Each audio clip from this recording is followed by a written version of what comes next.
Hello दोस्तों, मस्त vision channel में आप सबका स्वागत है।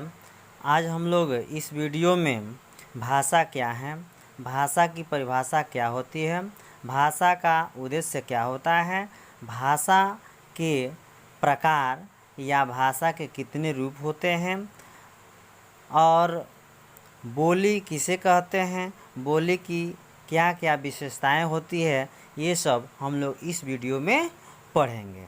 तो देखिए, हम लोग शुरू करते हैं भाषा क्या है।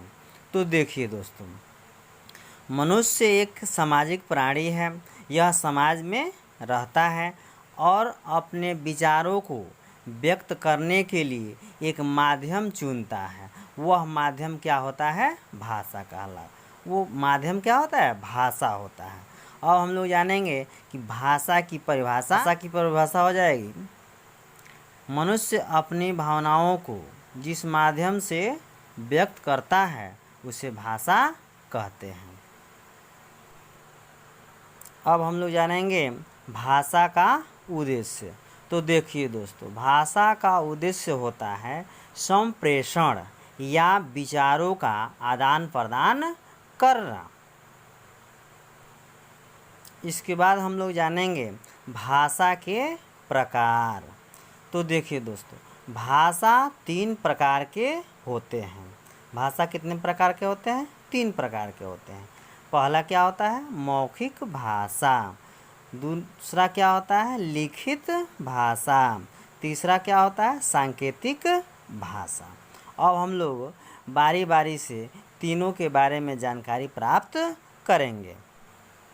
तो देखिए, मौखिक भाषा, भाषा का वह रूप जिसमें एक व्यक्ति बोलकर विचार प्रकट करता है और दूसरा व्यक्ति सुनकर उसे समझता है, मौखिक भाषा कहलाती है। यानी मौखिक भाषा में क्या होता है?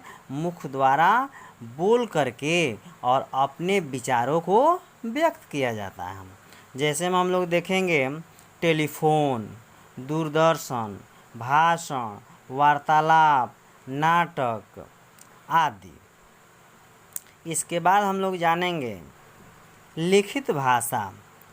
जब विचार को लिखकर प्रकट किया जाता है तब उसे लिखित भाषा कहते हैं। तो देखिए दोस्तों, जब विचार को लिख करके और व्यक्त किया जाएगा तो उसे लिखित भाषा कहते हैं। जैसे पत्र, लेख, पत्रिका, समाचार पत्र, कहानी, जीवनी, संस्मरण, तार आदि क्या हैं? लिखित भाषा के उदाहरण हैं। इसके बाद हम लोग जानेंगे सांकेतिक भाषा। जब संकेतों या इशारों द्वारा बात समझाई और समझी जाती है तब वह सांकेतिक भाषा कहलाती है। यानी जब संकेतों द्वारा या इशारों द्वारा विचारों को व्यक्त किया जाता है उसे सांकेतिक भाषा कहते हैं। जैसे चौराहे पर खड़ा सिपाही, मूक बधिर व्यक्तियों का वार्तालाप आदि क्या हैं? सांकेतिक भाषा के उदाहरण हैं। अब हम लोग जानेंगे बोली। बोली किसे कहते हैं?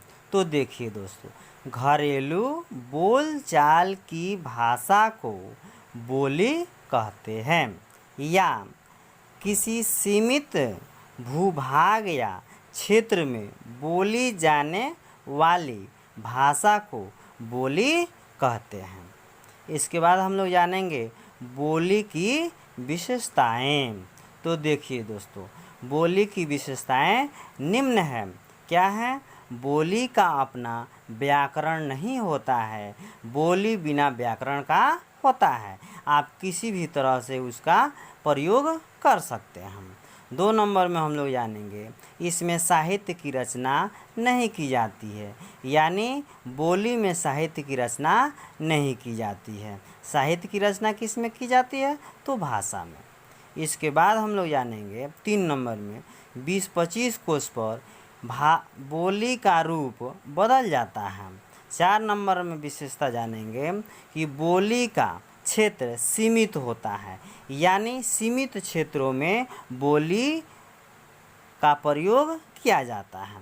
इसके बाद हम लोग नोट में जानेंगे बोली किसी क्षेत्र विशेष में ही वहाँ के निवासियों द्वारा मौखिक रूप से अपने विचारों के आदान प्रदान का साधन होती है। इसके बाद हम लोग जानेंगे भाषा की विशेषताएं। तो भाषा की विशेषताएं निम्न हैं। पहला होता है भाषा का अपना व्याकरण होता है। 2 नंबर में हम लोग जानेंगे इसमें साहित्य की रचना की जाती है, यानी भाषा में साहित्य की रचना की जाती है, लेकिन बोली में साहित्य की रचना नहीं की जाती है। इसका रूप प्रत्येक स्थान पर समान होता है, यानी भाषा की रूप प्रत्येक स्थान पर समान होता है, लेकिन बोली में हम लोग अभी पढ़े थे कि 20-25 कोश पर बदल जाता है। 4 नंबर में भाषा की विशेषताएं जानेंगे कि भाषा का क्षेत्र व्यापक होता है। भाषा का क्षेत्र क्या होता है? व्यापक होता है।